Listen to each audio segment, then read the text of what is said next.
Hello everyone, welcome to Kalyani Revanth vlog. ನಾನು ಇವತ್ತು Sunday morning ಇಂದ ವ್ಲಾಗ್ ನ ಸ್ಟಾರ್ಟ್ ಮಾಡಿದ್ದೀನಿ. ಇವತ್ತು ಮಾರ್ನಿಂಗ್ ನಮ್ಮೂರ್ಗೆ ಹೋಗೋಣ ಅನ್ಬಿಟ್ಟು ಬೆಳಗ್ಗೆ ಬೇಗ ಎದ್ದು ರೆಡಿ ಆಗಿದ್ದೆ. ರೇವಂತ್ ಅವರು ಆಫೀಸಲ್ಲಿ ಏನೋ ವರ್ಕ್ ಇತ್ತು ಅಂತ ಬೆಳಗ್ಗೆ ಹೋಗಿದ್ರು. ಹಂಗಾಗಿ ನಮ್ಮ ಮಾವ ಅವರೇ ನನ್ನ ಬಸ್ ಸ್ಟ್ಯಾಂಡ್ ಬಿಟ್ರು. ನೋಡಿ, ಇದು ಮುಳಬಾಗಿಲು ಬಸ್ ಸ್ಟ್ಯಾಂಡು. ಆಂಜನೇಯ ದೇವಸ್ಥಾನ ಕಾಣಿಸ್ತಿದೆಯಲ್ವಾ, ನೋಡಿ ಎಷ್ಟು ಚೆನ್ನಾಗಿ ಕಾಣಿಸ್ತಿದೆ. ಇವತ್ತು ಮಾರ್ನಿಂಗ್ ಇಂದಾನು ಫುಲ್ ಮಳೆ ಇದ್ದ ಕಾರಣದಿಂದ ಎಲ್ಲ ಫುಲ್ ಬಸ್ ಸ್ಟಾಪ್ ಎಲ್ಲ ಖಾಲಿ ಖಾಲಿನೇ ಇತ್ತು. ಮಳೆ ಹನಿಗಳು ಬೀಳ್ತಾನೆ ಇದೆ. ನಾನ್ ಬಸ್ ಬೇಗ ಬಂದ್ಬಿಡತ್ತೆ ಅಂತ ಸ್ವಲ್ಪ ಮುಂಚೆನೆ ಹೋಗಿದ್ದೆ. ಆದ್ರೆ ಬಸ್ ಬಂದಿ ಸ್ವಲ್ಪ ಲೇಟ್ ಆಯ್ತು. ನೋಡಿ, ನಾನ್ ಇವತ್ತು ಹೋಗ್ತಾ ಇರೋದು ಇದೇ ಊರಿಗೆ. ಇದು ನಮ್ಮೂರ್ ಬಸ್ ಹತ್ತಿದೀನಿ. ರೇವಂತ್ ಅವ್ರು ಈವ್ನಿಂಗ್ ಬರ್ತಾರೆ, ಹಂಗಾಗಿ ನಾನು ಬೆಳಗ್ಗೆನೆ ಬೇಗ ಹೋಗ್ತಾ ಇದ್ದೀನಿ. ಮೋಡ ಇದ್ದಿದ್ರಿಂದ ಮುಳಬಾಗಿಲು ಬೆಟ್ಟ ಎಲ್ಲ ನೋಡಿ ಯಾವ ರೀತಿ ಕಾಣಿಸ್ತಾ ಇದೆ ಅಂತ ಫುಲ್ ಮೋಡ ತುಂಬ್ಕೊಂಡ್ಬಿಟ್ಟು ನೋಡಕ್ಕಂತೂ ತುಂಬಾನೇ ಚೆನ್ನಾಗಿ ಕಾಣಿಸ್ತಾ ಇತ್ತು. ಹಂಗಾಗಿ ಒಂದ್ ವಿಡಿಯೋ ಮಾಡ್ಕೊಂಡೆ. ಲಾಸ್ಟ್ ವಾರ ನಮ್ಮೂರಲ್ಲಿ ಯಾರೋ ತೀರ್ಕೊಂಡಿದ್ರು ಅಂತ ಹಬ್ಬ ಮಾಡಿರಿಲ್ಲ. ಹಂಗಾಗಿ ಇವತ್ ನಮ್ಮೂರಲ್ಲಿ ಹಬ್ಬ ಮಾಡ್ತಿದ್ರು. ನೈಟ್ ಎಲ್ಲ ನಮ್ಮಮ್ಮ ಕಷ್ಟಪಟ್ಟು ರಂಗೋಲಿ ಹಾಕಿದ್ರೆ ಬೆಳಗ್ಗೆ ಫುಲ್ ಮಳೆ ಬಂದು ಎಲ್ಲ ಅರ್ಧಕ್ಕರ್ಧ ಹೊರಟೋಗಿತ್ತು. ನಾನು ಊರಿಗೆ ಬರ್ತಾ ಇರೋದು ನಮ್ಮಮ್ಮಗೆ ಹೇಳಿರ್ಲಿಲ್ಲ. ಸರ್ಪ್ರೈಸ್ ಕೊಡೋಣ ಅನ್ಬಿಟ್ಟು ಮನೆ ಹತ್ರಕ್ಕೆ ಹೋಗೋವರೆಗೂ ನಮ್ಮಮ್ಮನ್ ಗೊತ್ತಿರ್ಲಿಲ್ಲ. ಬರ್ತೀನಿ ಅಂತ ಹೇಳಿದ್ದೆ. ಸಾಯಂಕಾಲ ರೇವಂತ್ ಬಂದ್ಮೇಲೆ ಜೊತೆಯಲ್ಲಿ ಇಬ್ರು ಬರ್ತೀವಿ ಅಂತ ಹೇಳಿದ್ದೆ. ಸರಿ ಅಂತ ಹೇಳಿದ್ದು. ಆದ್ರೆ ನಾನು ಬೆಳಗ್ಗೆ ಬೇಗನೆ ಹೋಗಿದ್ದೆ.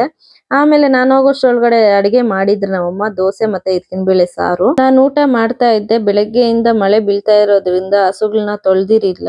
ಹಂಗಾಗಿ ನಾನು ವೇಣು ಹೋಗಿ ತೊಳ್ಬಿಟ್ಟು ಬರ್ತೀವಿ ಅಂತ ನಮ್ಮಮ್ಮ ಮತ್ತೆ ನನ್ನ ತಮ್ಮ ಇಬ್ರು ಹೋಗಿ ತೊಳಿತಾ ಇದ್ರು. ನಾನ್ ತಿನ್ಬಿಟ್ಟು ಕಳ್ದತ್ರ ಬಂದೆ. ಇದು ನಮ್ ಕಳ ಅಂದ್ರೆ ಹಿಂದೆ ಕಾಲದಲ್ಲಿ ರಾಗಿ ಮತ್ತೆ ಭತ್ತನ ನಾವು ಇಲ್ಲೇ ಒಣಗಿಸ್ತಾ ಇದ್ದಿದ್ದು. ಅವಾಗ ನೀಟಾಗಿತ್ತು. ಇಲ್ಲಿ ತುಂಬಿಸ್ಕೊಂಡೆ ಮೂಟೆಗಳನ್ನ ಮನೆಗೆ ಎತ್ಕೊಂಡು ಹೋಗ್ತಾ ಇದ್ದಿದ್ದು. ಅಲ್ಲಿವರೆಗೂ ಇಲ್ಲೇ ಇರ್ತಾ ಇತ್ತು ಮೂಟೆಗಳು. ಮುಂಚೆ ಇಲ್ಲೊಂದ್ ಮನೆನೂ ಇತ್ತು. ಇವಾಗ ತಳ್ಬಿಟ್ಟಿದೀವಿ. ಇಲ್ಲೇ ನಾವು ಹೊಸ ಮನೆನ ಕಟ್ತಾ ಇರೋದು. ಪಾಯ ಹಾಕಿದೀವಿ.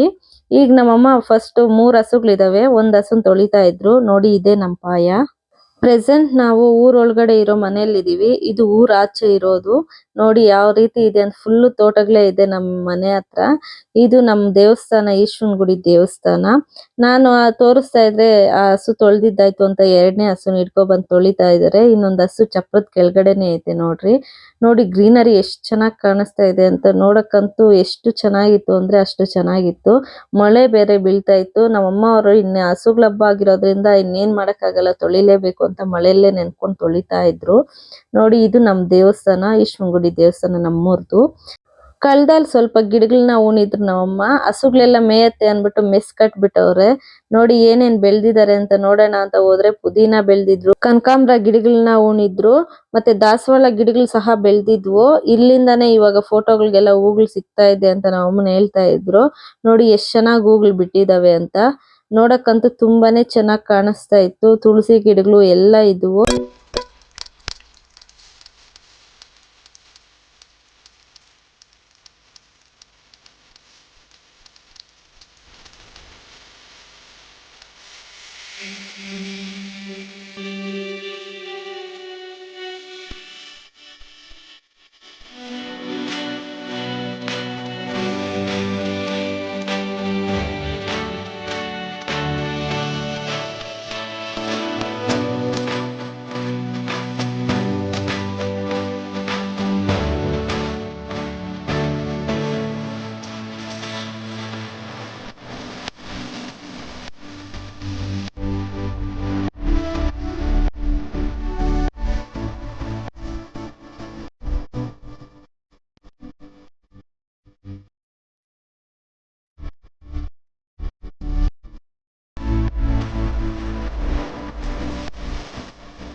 ನಮ್ಮೂರಲ್ಲಿ 111 ಅಡಿ ಗೋಪುರ ಕನ್ಸ್ಟ್ರಕ್ಷನ್ ನಡೀತಾ ಇದೆ. ನೋಡಿ ಇಲ್ಲಿ ಕಾಣಿಸ್ತಾ ಇದೆ ಎಷ್ಟು ಚೆನ್ನಾಗಿ ಕಾಣಿಸ್ತಾ ಇದೆ ಅಂತ.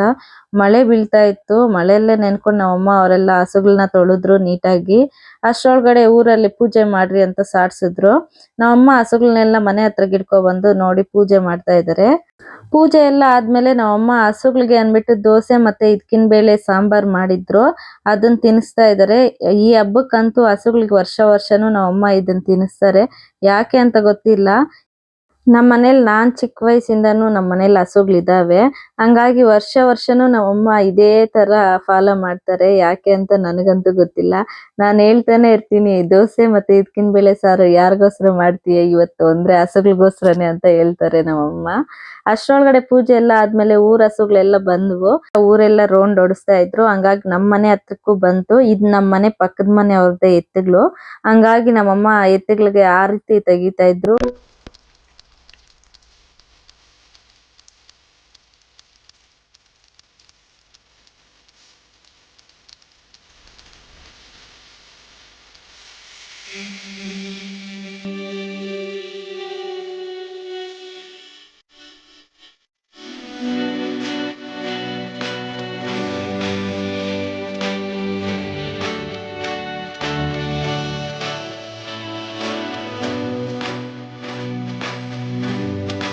ಹಬ್ಬ ಎಲ್ಲ ಮುಗೀತು. ನಾವು ನಾನ್ ವೆಜ್ ಎಲ್ಲ ತಂದು ಮಾಡಿ ತಿಂದು ಕುತ್ಕೊಂಡಿದ್ವಿ. ಹಾಗೆ ನಮ್ಮ ಅತ್ತೆನೂ ಬಂದ್ರು ನಮ್ಮ ಮನೆಗೆ. ಇವ್ರು ನಮ್ಮ ಪಕ್ಕದ ಮನೆನೆ, ನಮ್ಮಪ್ಪ ಅವರ ಅತ್ತೆ ಸೊಸೆ ಇವ್ರು. ಹಂಗಾಗಿ ನಮ್ಮಮ್ಮ ಜೊತೆನೆ ತುಂಬಾ ಇರ್ತಾರೆ. ಹುಲ್ಗೆಲ್ಲ ಹೋಗ್ಬೇಕಾದ್ರೆ ನಮ್ಮಮ್ಮ ಜೊತೆನೆ ಇವ್ರಿಬ್ರು ಜೊತೆಲಿ ಹೋಗ್ತಾರೆ. ಹಂಗಾಗಿ ಮಾತಾಡ್ತಾ ಇದ್ರು. ನೋಡಿ ನಾನು ವಿಡಿಯೋ ಮಾಡ್ತಾ ಇದ್ದೀನಿ ನೋಡ್ರಿ ಇಲ್ಲಿ ಅನ್ನೋಷ್ಟ್ರೊಳಗಡೆ ನೋಡ್ತಾ ಇದ್ದಾರೆ. ಅಷ್ಟ್ರೊಳಗಡೆ ಅಮೆಝಾನ್ ಇಂದ ಒಂದು ಪಾರ್ಸಲ್ ಬಂದಿತ್ತು. ತುಂಬಾ ದಿನಾನೇ ಆಗಿತ್ತು ಪಾರ್ಸಲ್ ಬಂದು. ಆದ್ರೆ ಅನ್ಬಾಕ್ಸಿಂಗ್ ಮಾಡಿರ್ಲಿಲ್ಲ. ಹಂಗಾಗಿ ಇವಾಗ ಹೆಂಗು ಫ್ರೀ ಆಗಿದೀವಿ ಅಂತ ಅನ್ಬಾಕ್ಸಿಂಗ್ ಮಾಡ್ತಾ ಇದೀವಿ. ಅನ್ಬಾಕ್ಸಿಂಗ್ ಮಾಡ್ತಾ ಇರೋ ಪ್ರಾಡಕ್ಟ್ ಬಂದು ಗ್ರೈಂಡರ್. ಇದು 2 kg ಇದೆ. ಪ್ರೆಸ್ಟೀಜ್ ಅಲ್ಟಿಮಾ ಪ್ರೋ ಬ್ರ್ಯಾಂಡ್ ಅಲ್ಲಿ ತಗೊಂಡಿರೋದು. ತುಂಬಾನೇ ಚೆನ್ನಾಗಿದೆ.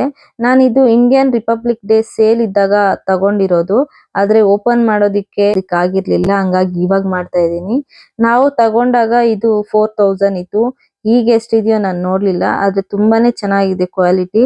ನಾವು ಕೊಟ್ಟಿರೋ ಪ್ರೈಸ್ಗೆ ಇದು ವರ್ತ್ ಅಂತ ಅನ್ಸತ್ತೆ.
ರಾತ್ರಿ ರೇವಂತ್ ಅವ್ರು ಲೇಟ್ ಆಗಿ ಬಂದಿದ್ರಿಂದ ನಮ್ ಚಿಕ್ಕಪ್ಪ ಅವ್ರ ಮನೆಗೆ ಹೋಗಕ್ ಆಗ್ಲಿಲ್ಲ.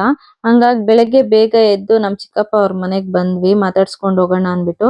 ಇವ್ರು ನಮ್ಮ ಅತ್ತೆ ಅವ್ರ ಸೊಸೆ. ಅವ್ರದ್ದು ಗೃಹ ಪ್ರವೇಶ ಇರೋದ್ರಿಂದ ಕಾರ್ಡ್ ಹಂಚಕ್ಕೆ ಅಂತ ಬಂದು ಅವ್ರಿಗೂ ಲೇಟ್ ಆಗಿತ್ತು ಅಂತ ನೈಟ್ ಇಲ್ಲೇ ಸ್ಟೇ ಆಗಿದ್ರು. ಹಂಗಾಗಿ ನಾವ್ ಹೋಗಿ ನಮ್ ಚಿಕ್ಕಪ್ಪ ಚಿಕ್ಕಮ್ಮನ ಮಾತಾಡ್ಸ್ಕೊಂಡು ಬಂದ್ವಿ. ರೇವಂತ್ ಅವ್ರು ನೋಡಿ ನಮ್ ಚಿಕ್ಕಮ್ಮ ಜೊತೆ ಮಾತಾಡ್ಕೊಂಡು ಕಾಫಿ ಕುಡಿತಾ ಇದಾರೆ. ಇವನು ನನ್ ತಮ್ಮ, ನಮ್ ಚಿಕ್ಕಪ್ಪ ಮಗ. ಇವನ್ ಇದೇ ಫಸ್ಟ್ ನೀವು ನೋಡ್ತಾ ಇರೋದು. ನಾಚಿಕೆ ಪಡ್ತಾ ಇದ್ದಾನೆ. ಇವ್ರು ನಮ್ ಚಿಕ್ಕಪ್ಪ ಅವ್ರ ಮನೇಲಿ 2 ನಾಯಿಗಳಿದೆ. ಒಂದ್ ನಾಯಿ ಕಾಂಪೌಂಡ್ ಒಳಗಡೆ ಬಿಸಿಲು ಕಾಯ್ತೈತೆ. ಇನ್ನೊಂದ್ ನಾಯಿ ನೋಡಿ ಕಾಂಪೌಂಡ್ ಮೇಲೆ ಕುಳ್ಸವ್ರೆ. ಹಂಗಾಗಿ ಬಿಸಿಲು ಕಾಯ್ತಾ ಐತೆ. ನಾವ್ ಟೈಮ್ ಆಯ್ತು ಹೊರಡ್ತೀವಿ ಊರ್ಗೆ ಅನ್ಬಿಟ್ಟು ಆಚೆಗ್ ಬಂದ್ರೆ ಅವರು ನಮ್ಮನ್ನ ಕಳ್ಸ್ಕೊಡಕ್ಕೆ ಹೊರಗಡೆ ಬಂದವ್ರೆ. ಇವನು ನನ್ ಸ್ವಂತ ತಮ್ಮ. ವಿಡಿಯೋ ಮಾಡ್ತಿದ್ರೆ ನಾಚಿಕೆ ಪಡ್ತಿದ್ದ ಅಂದ್ಬಿಟ್ಟು ನಮ್ಮ ಚಿಕ್ಕಮ್ಮ ಚಿಕ್ಕಪ್ಪ ಫಸ್ಟ್ ಅವ್ರನ್ನ ಫೋಕಸ್ ಮಾಡಿ ಅಂತೇಳಿ ರೇಗಿಸ್ತಾ ಇದ್ರು ಅವ್ರನ್ನ. ಹಂಗಾಗಿ ಎಲ್ಲ ಚೆನ್ನಾಗಿ ಮಾತಾಡ್ಕೊಂಡು ನಾವು ಹೊರಟು ಬಂದ್ವಿ.